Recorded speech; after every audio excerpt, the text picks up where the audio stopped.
નમસ્કાર મિત્રો, અમે બધા સમાજના યુવાનો આજે ભેગા મળીને એક સરસ મજાનું સારું એવું કાર્ય કરવા જઈ રહ્યા છીએ, જેમાં અમદાવાદથી અમારા મિત્રો અમારા સાથે જોડાયા છે, જે સેવાનું સરસ મજાનું કાર્ય લઈને નીકળ્યા છે અમારા ભાઈઓ. એમાં આગળના વ્લોગમાં પણ તમને જણાવીશું કે આગળ શું પ્રક્રિયા કરીને શું સેવાના કાર્ય સાથે આપણે બધા નીકળ્યા છીએ.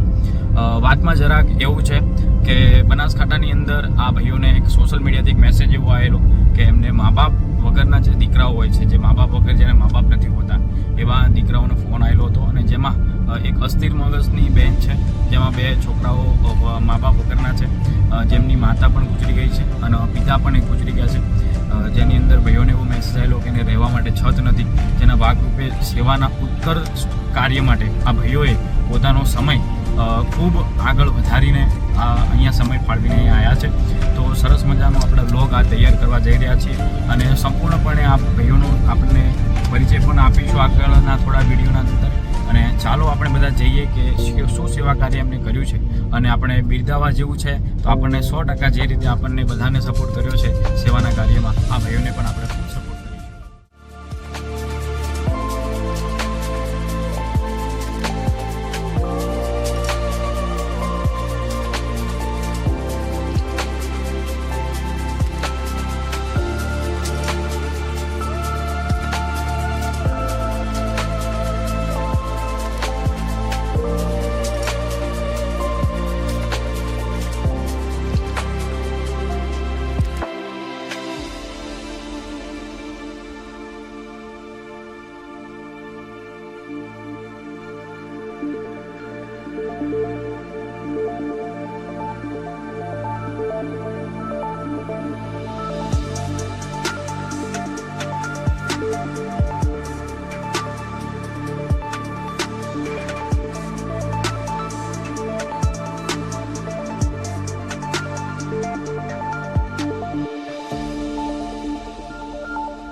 નમસ્કાર, જય હિન્દ દોસ્તો.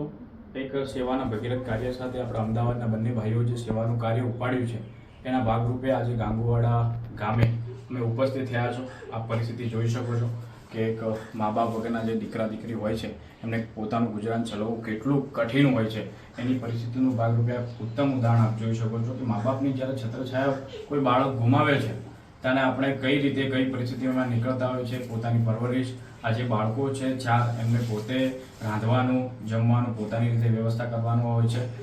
બંને ભાઈઓએ પોતાને સંઘર્ષથી ત્યાં અમદાવાદ બેઠા બેઠા અહીંયા સંપૂર્ણ વસ્તુ પહોંચાડી છે, અને સરસ મજાનું એમને રહેવા માટેની વ્યવસ્થા આપણે કરી છે.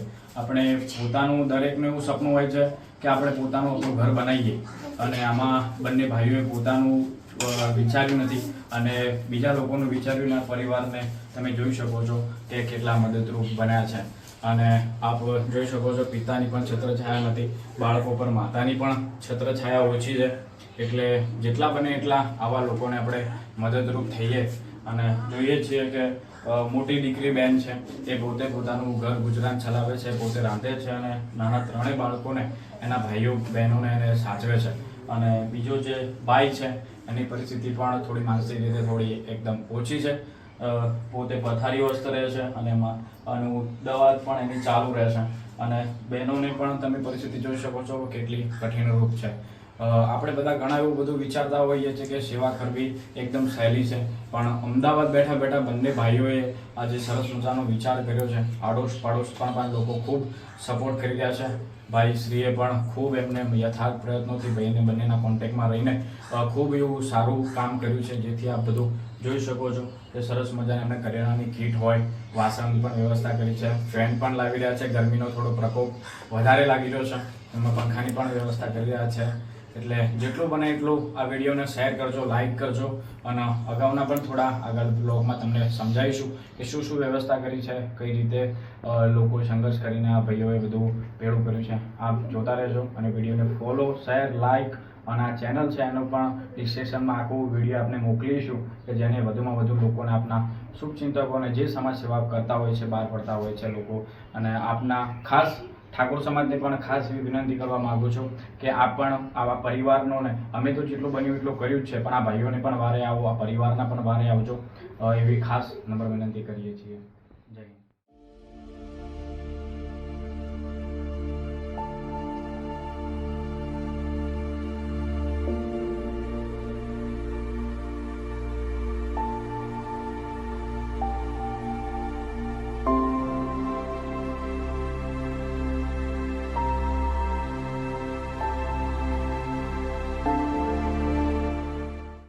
એઓને મેં મેસેજ કર્યો હતો કે આ કામ છોકરાઓને માટે તકલીફ છે કે એના મા બાપ નથી, એટલે બધું આ છોકરાઓનો સેવા એ કરે છે.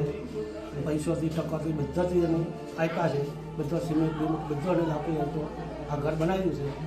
ઘર બનાવ્યું એવા હજારો ઘર બનાવજો, આ લોકોને ભગવાન આપે તો.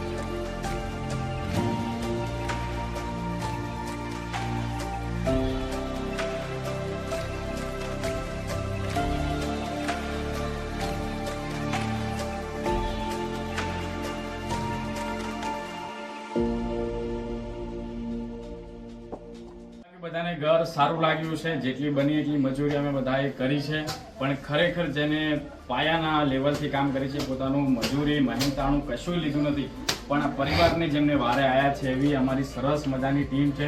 તે રાત દિવસ એમને કામ કર્યું છે, પોતાનું સમજીને કામ કર્યું છે. આપ જોઈ શકો છો કે કેટલો સરસ મજાનું શેપ, એમનું આયોજન પરફેક્ટ રીતે કર્યું છે. લોખંડની જે વ્યવસ્થાઓ હોય, સિમેન્ટ ભરવાનું જે કામકાજ હોય, ઈંટોનું કામકાજ હોય, એ સરસ મજાનું ભાઈઓ આપણે લીધું છે. અને હજુ પણ જે ઓટલો બનાવવાના છે એમનું પણ એ વેતન લેવાના નથી. એવા પરિવારો માટે આ લોકો જે આગળ આવ્યા છે કે પૈસાથી તો દાન સૌ લોકો કરે છે, પોતાનો સમય આપીને પોતાનું શ્રમ દાન કરવું એ વસ્તુ બહુ મોટી વસ્તુ છે. આપણે તો ખાલી બોલીએ છીએ, પરંતુ આ લોકોએ ખરેખર આ પરિવાર માટે મજૂરી કરી છે. એટલે ભગવાન જોડે એવી પ્રાર્થના કરીએ છીએ કે જેટલા પણ આ લોકો ઘર બનાવે, જેટલા લોકોના પરિવારના વારે આવે, ભગવાન એમને ખૂબ પ્રગતિ કરાવે. આજે એક ઘર બનાવવા માટે પોતે આશીર્વાદરૂપ બન્યા, પણ હજારો એવા ઘર બનાવવા માટે આ લોકો આશીર્વાદરૂપ ભગવાન બને એવી ભગવાન જોડે પ્રાર્થના કરીએ છીએ. અને અમારી સમગ્ર ટીમ માટે પહેલાં તો હૃદયપૂર્વક જેટલો આભાર માનીએ એટલો ઓછો છે. અને ફરી એકવાર ભગવાન જોડે પ્રાર્થના કરીએ છીએ કે અમારી ટીમને ખૂબ આગળ પ્રગતિ કરાવે. અને તમે આ ચેનલ, અમારું જે પણ બ્લોગ છે એને ખૂબ આગળ શેર કરજો. તમને વિડીયો ગમ્યો હોય તો લાઈક કરજો. અને તમારા વિસ્તારમાં ખરેખર એવું કોઈ લાગતું હોય જરૂરિયાતવાળું, તો અમારી ટીમનો સંપૂર્ણપણે તમે સંપર્ક કરજો. ડિસ્ક્રિપ્શનમાં આપણે લિંક ઇન્સ્ટાગ્રામમાં પણ મેસેજ કરીએ છીએ. અને એક વસ્તુનું ખાસ ધ્યાન રહે આ બધાને કે જે લોકો ખરેખર જરૂરિયાતવાળા છે એમને ખાસ આ વિડીયો પહોંચતો કરજો કે જેથી કરીને લોકોને આપણે વધુમાં વધુ સેવાના કાર્યમાં આગળ આવી શકીએ.